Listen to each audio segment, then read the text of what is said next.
तो अब बच्चों हम लोग देखते हैं general term of an AP, general sorry जहां एपी बार बार बोल दे रहा हूं, general term of an GP, चूंकि अभी एपी पर है तो बार बार मन में आ रहा है कि एपी एपी। आपको पता है कि मान लेते हैं let a be the first term, a be the first term and r be its common ratio. मान लेते हैं कोई जीपी है जिसका ए क्या है फर्स्ट टर्म है और आर क्या है उसका बेटा कॉमन रेशियो है। तो पहला टर्म क्या होगा बेटा, पहला टर्म तो ए ही होगा। इसका दूसरा टर्म क्या होगा, तो एक बार क्या करो आर का मल्टीप्लिकेशन कर दो। इसका तीसरा टर्म क्या होगा, तो एक बार आर का और मल्टीप्लिकेशन कर दो, that is a r square. इसका चौथा टर्म क्या होगा भाई, मतलब ए आर क्यू, बढ़ाओगे एक बार आर का मल्टीप्लिकेशन। इसका पांचवा टर्म क्या होगा भाई, तो ये पता चलता है ए आर के पावर 4 होगा। अच्छा यहां तुम देख सकते हो, इसको लिख सकते हो, इसको तुम लिख सकते हो क्या, ए आर के power 1 minus 1, a r raise to the power 0। इसको लिख सकते हैं a r raise to the power 1, लिख सकते हो कि नहीं, चलो ठीक है। तुम देखो तुम जिस टर्म की बात कर रहे थे उससे एक कम आर का पावर था। तुम बात पहला टर्म की कर रहे थे तो पावर क्या था आर का 0, 1 माइनस 1 0। जब आप बात कर रहे थे दूसरा टर्म का तो उससे एक कम आर का पावर था, यहां आर का पावर क्या है 1 है। जब आप यहां बात कर रहे थे तीसरा टर्म का तो उससे एक कम पावर है आपका आर का, तो क्या हो गया पावर 2।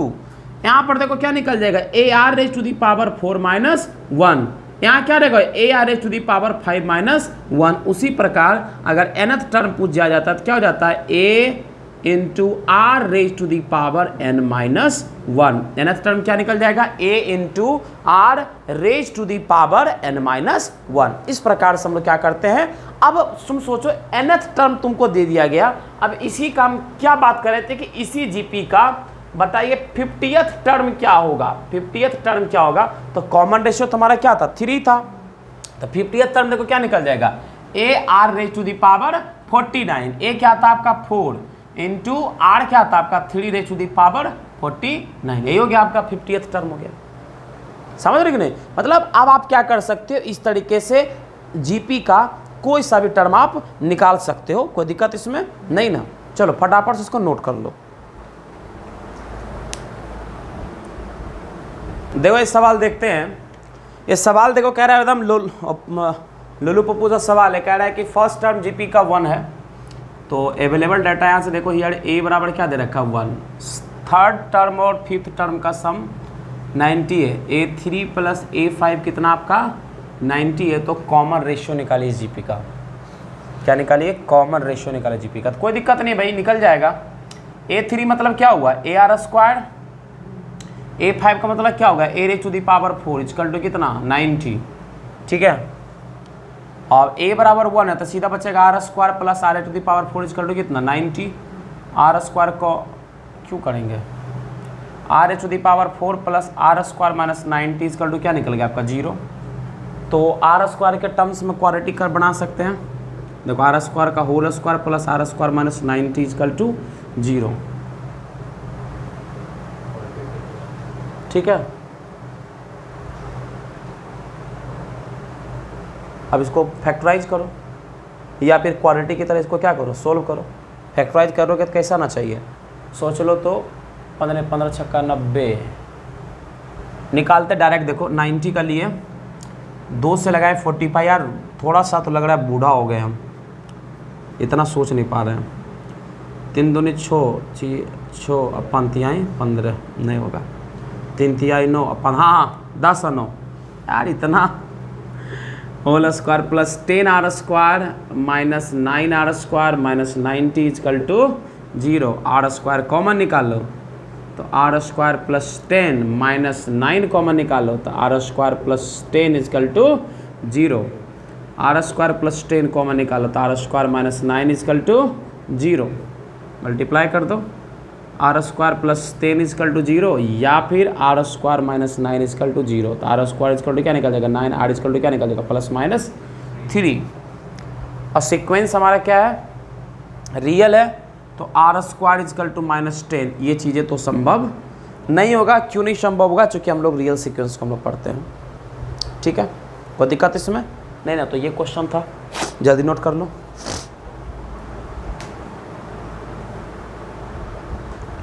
यहाँ थोड़ा सा ध्यान दीजिएगा। क्वेश्चन कह रहा है कि 4th term and 9th term of an GP दे रखा है। ये मतलब ऐसा दे रखा है कि T4 जो है हमारा 54 है और T9 जो हमारा क्या है 13122 है। Equation number first and equation number second.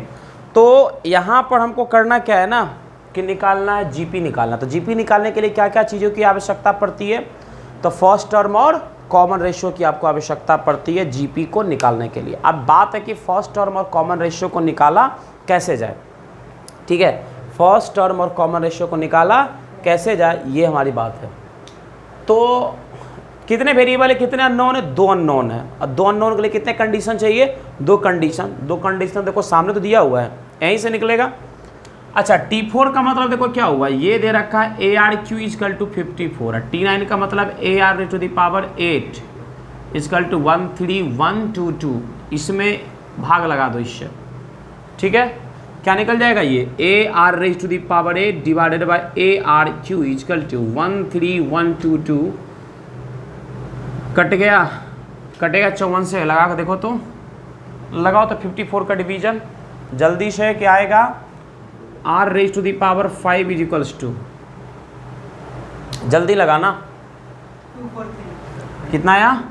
243। Are क्या निकल जाएगा? 243 रेज टू द पावर 1/5। और 3 का होगा क्या? 243 लगाओ तो 3 से लगाओ 81, 3 से लगाओ 27, 3 से लगाओ 9, 3 से लगाओ 3, 1 2 3 4 5। R equal to 3 raise to the power 5 raise to the power 1/5 cut के आर का वैल्यू क्या आ गया आपका 3।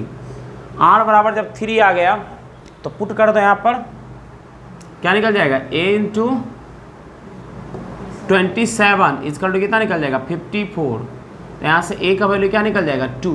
तो ए भी पता, आर भी पता। तो जीपी क्या हो जाएगा? रिक्वायर्ड जीपी, सुन लीजिए, रिक्वायर्ड जीपी। ए क्या है तुम्हारा? 2 है ना। अगला क्या होगा? 2 इंटू आर 6, अगला एंड सोन। कोई दिक्कत नहीं ना? लिखो जल्दी से।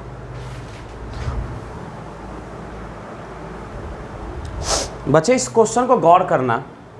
ये क्वेश्चन कह रहा है कि the first term and the nth term of a GP are a and B.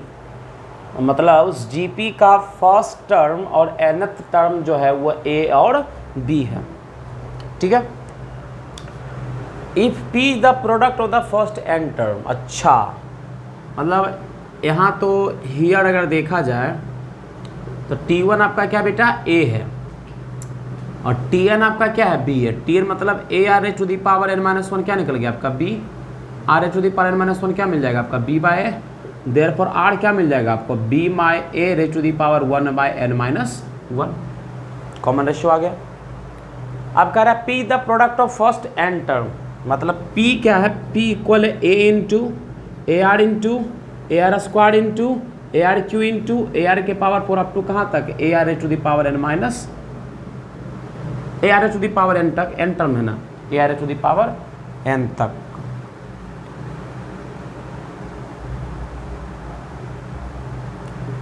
लेकिन nth टर्म n-1 होगा, बिल्कुल सही है, गलत नहीं लिखे थे। चलो प्रोडक्ट करते हैं इसका। तो देखो ये क्या हो जाएगा? ए तो हो ही जाएगा इनटू आर का पावर देखो क्या आ जाएगा? 1 + 2 + 3 + 4 + कहाँ तक? अप टू n-1 तक आर का पावर। अच्छा, एक चीज़ तो जानते हैं, सम ऑफ n नेचुरल नंबर, नहीं लग रहा है, का फॉर्मूला क्या होता है आपका? n into n + 1/2। अरे होता है ना फॉर्मूला। यहाँ n क्या है आपका? n-1 टर्म का सम निकालना है। तो क्या निकल जाएगा आपका? n-1 इंटू n-1 + 1/2 कट गया, क्या हो जाएगा? n into n-1/2। कर देते हैं। a into r raise to the power n into n minus 1/2। अब r का वैल्यू रखो तो क्या है आपका r का वैल्यू?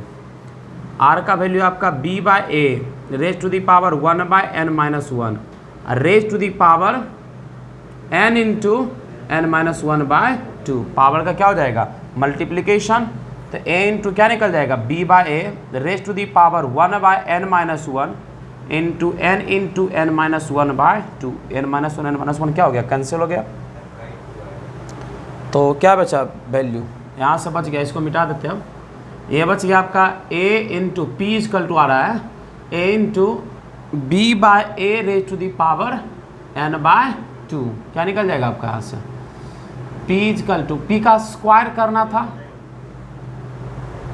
p का स्क्वायर था ना भाई, तो p का स्क्वायर कर दोगे तो क्या निकल जाएगा यहाँ से? a इंटू बी बाय ए। अच्छा एक सेकंड पहले सोल्व कर दो, उसके बाद करेंगे।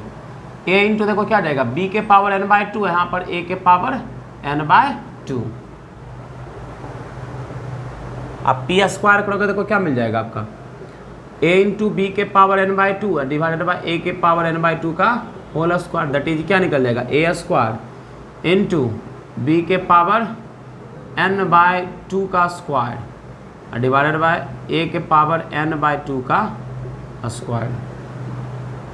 ठीक है,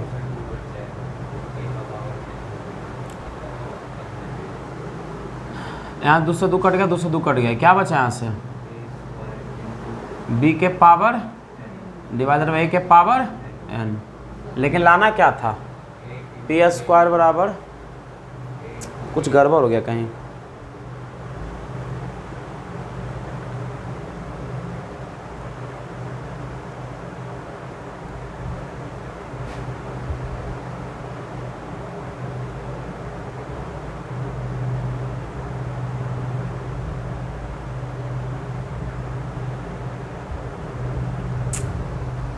a इंटू n बार हुआ है ना जी? हाँ, a के पावर n रहेगा ना।